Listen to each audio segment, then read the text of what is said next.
दोस्तों, अगर आप जो बनना चाहते हो वो नहीं बन पा रहे और अपनी ज़िंदगी में जो हासिल करना चाहते हो वो नहीं हासिल कर पा रहे, तो आज की गौतम बुद्ध की कहानी आपके लिए।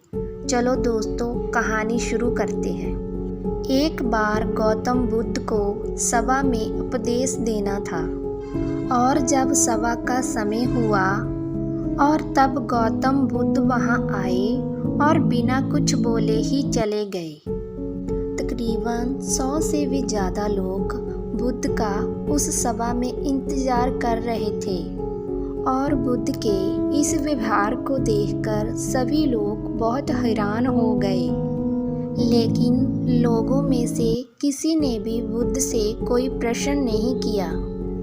अगले दिन फिर से सभा का आयोजन हुआ और दूसरे दिन सभा में लोगों की संख्या घट गई। इस बार सभा में तकरीबन 80 लोग बैठे हुए थे। बुद्ध सभा में आए, लेकिन इस बार भी बुद्ध ने वही किया। इस बार भी बुद्ध बिना कुछ बोले वहां से चले गए। अगले दिन सभा का आयोजन फिर से किया गया। तीसरे दिन सभा में लोगों की संख्या और भी घट गई थी। इस बार सभा में केवल 50 लोग ही आए थे और तीसरे दिन गौतम बुद्ध फिर सभा में आए, इधर उधर देखा और बिना कुछ बोले ही सभा से चले गए। उसके बाद कुछ लोग क्रोधित होने लगे क्योंकि लोग भी अपना काम छोड़कर आए हुए थे। चौथे दिन फिर से सभा लगी, लेकिन इस बार सभा की संख्या और ज़्यादा घट गई थी। इस बार सभा में केवल 20 से 25 लोग ही थे और फिर उसके बाद बुद्ध सभा में आए, लेकिन इस बार बुद्ध अपने आसन पर विराजमान हो जाते हैं।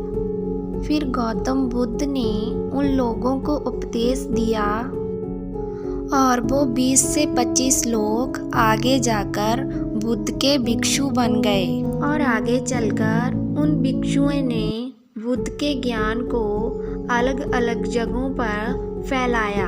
एक दिन गौतम बुद्ध से किसी ने पूछा कि बुद्ध, आप कई दिनों से सभा से बिना बोले ही क्यों चले जाते थे?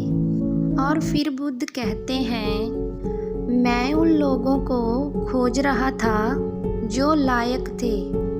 यानी कि सभा में पहले दिन 100 से भी ज़्यादा लोग आए हुए थे। उनमें से ज़्यादातर लोग सिर्फ आए हुए थे, उन्हें मेरे उपदेश से कोई भी मतलब नहीं था, बस वो सभा में आ गए थे। उसमें से ज़्यादातर लोग देखने और सुनने आए हुए थे कि सभा में क्या होता है। वो मेरे काम के लोग नहीं थे, क्योंकि वो लोग मेरे ज्ञान को औरों तक नहीं पहुंचा सकते थे। मुझे तो उन लोगों की खोज थी जो मेरे ज्ञान को जन जन तक, कण कण तक पहुंचा सकें।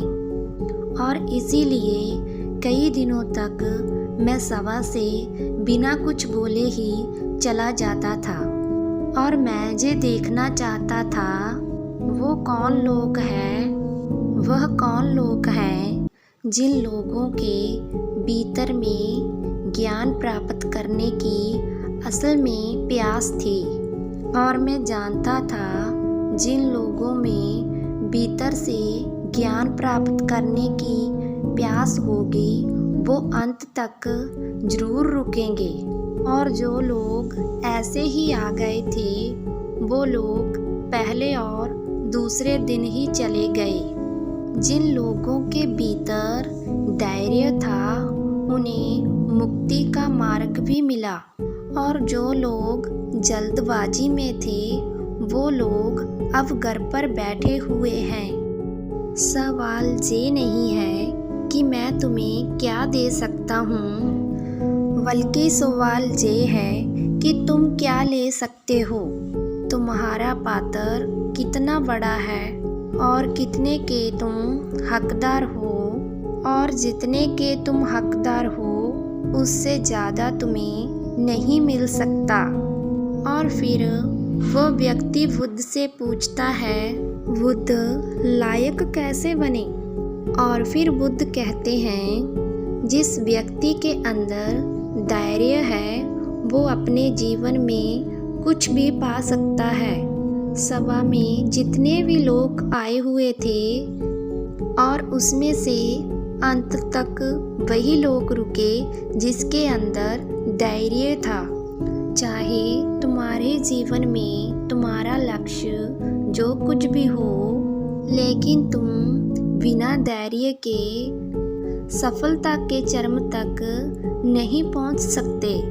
फिर वो व्यक्ति बुद्ध से पूछता है, कोई व्यक्ति अपने भीतर के धैर्य को कैसे बढ़ाए?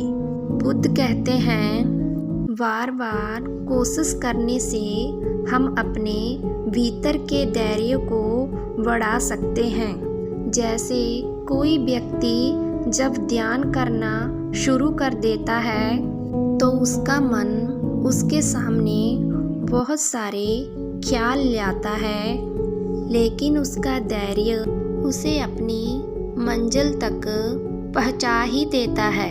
फिर वो व्यक्ति बुद्ध से कहता है, मैं समझ गया बुद्ध, जानी मुझे धैर्य के साथ बार बार अभ्यास करने की ज़रूरत है।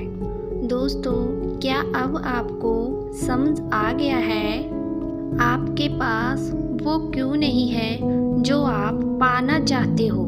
क्योंकि आप उसके लायक नहीं हो। आप लायक तभी बनेंगे जब आप अपने भीतर धैर्य को बढ़ाएंगे। और धैर्य कैसे बढ़ेगा? धैर्य को अभ्यास करने से बढ़ाया जा सकता है। दोस्तों, खुद से ईमानदारी के साथ अपने आप से एक बात पूछिए, क्या आप जो हासिल करना चाहते हो उसे पाने की कितनी कोशिश कर रहे हो? अगर आप अपनी मंजिल को पाना चाहते हो तो निराश मत हो, अभ्यास करते रहो। दोस्तों, अगर आपको आज की गौतम बुद्ध की कहानी अच्छी लगी तो प्लीज़ हमारे चैनल को सब्सक्राइब एंड वीडियो को लाइक ज़रूर करना, और आगे आपने किसी एक दोस्त के साथ वीडियो को शेयर ज़रूर करना।